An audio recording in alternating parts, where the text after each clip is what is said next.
Hi, my name is Mark. Today we're going to be talking a little bit about two of Notion's feature programs, one called Notion, which features the sounds of London Symphony Orchestra as recorded by us at Abbey Road Studios. And it's like having the London Symphony Orchestra right there in front of you. All you're doing is telling them what notes to play. When you open up a new file, you get this little page that says Score Setup.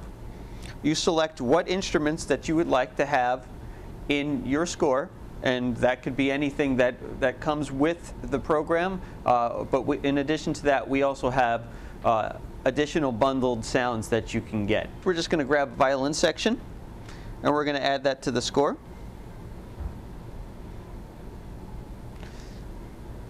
And we are also going to select to start with a page of measures and hit OK. Now you see, right here, we have violins and we have standard score. The first thing that we need to do is just enter in some type of time signature. Now, for those of you that do know standard notation, you can do any time signature that you want. For those of you that don't know standard notation, you can go ahead and put this C in and just click on the mouse and it enters it. Let's say I wanted a quarter note. Now, I can do one of two things. I can go right over here, Notes and Rests, I can click on, and here's all my notes. The other thing I can do is use a keyboard shortcut. And that keyboard shortcut for a quarter note is the letter Q. Okay, if I tap it again, I get a quarter rest. If I wanted to add an eighth note, I would hit the letter E. If I wanted the 16th note, I would hit the letter S. And most of the controls are mnemonic like that. I want them to pizzicato these first two notes. And then arco is the opposite of pizzicato. Arco is where you actually bow the string. So I want them to arco back then here. Let's select this little dot right here. It says staccato on it. Underneath the staccato, there's a little 1 in parentheses. The 1 is the shortcut on the keyboard.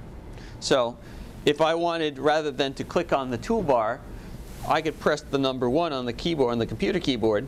I'm going to click on that, and I'm going to want to play staccato here. Now also, I'm going to use another keyboard shortcut. This is called a slur. And the slur tells the string player to, rather than change the bowing direction, to actually play all the notes at once. So there's one other thing that you put in your score to tell players what you want them to play, and that is dynamics. We're going to start with the louds, and those start with fortissimo. Go ahead and click on the letter F on the keyboard. Everybody see that it starts with MF right there?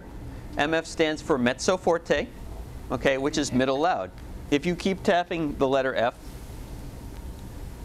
you get different variations on that, and you see more Fs means even louder. Click the mouse right on that note there. You can get gradually louder or gradually softer. That's known as crescendo and decrescendo. Let's make that get from loud to soft. So we want to use the decrescendo. You would use the greater than sign. Okay? So what you want to do is click on this very first note here, and now just move your mouse until you get to the next pianissimo. Move it over a little bit more. Okay, now click on it. Okay, see how it sized it for you? Let's put a crescendo in. So click on that first one. Okay, and slide it over until you get to the double forte there. Okay, and click on it.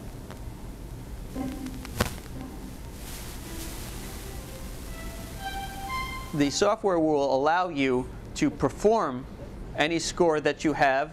This control actually allows you to perform the score simply by tapping on the computer keyboard.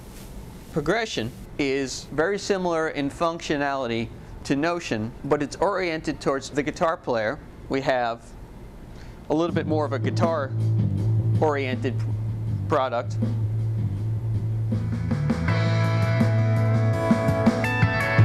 Over here on the left-hand side, you see there's an image of a guitar neck.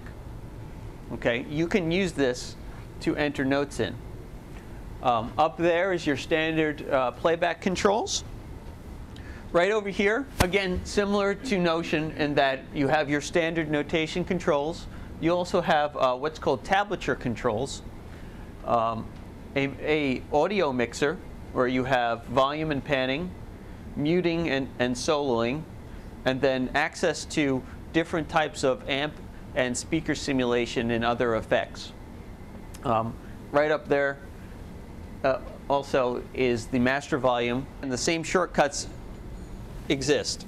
If I wanted a quarter note, I tap the letter Q, tap it again, quarter rest. Now I can enter in some notes in the standard notation, but because guitars also have an alternate way of notating things called tablature, and tablature basically is a representation of the 6 strings of the instrument, and then you put numbers here. In this case it's 0, and 0 refers to the open string. You then put a number which corresponds to which fret that you want. Let's say you wanted fret number 1, you would put the number 1 in there. Over here, I'm going to access our amplifier, our guitar amplifier, and guitar speaker simulator. Okay, this is set up like a guitar amp, I should say. For those of you who are not familiar with that sort of thing, there are presets built into the program. So if you want, you know, just a nice light sound for guitar, you can select that. But if you like the really heavy rocking kind of thing, you can also select that. You can just grab these knobs and move them. If you want more volume or more gain, you just move the knob. If you want to change the equalization, you just change that, and that's no different than working with your stereo. Actually, nowadays with digital stereos, it's probably even easier.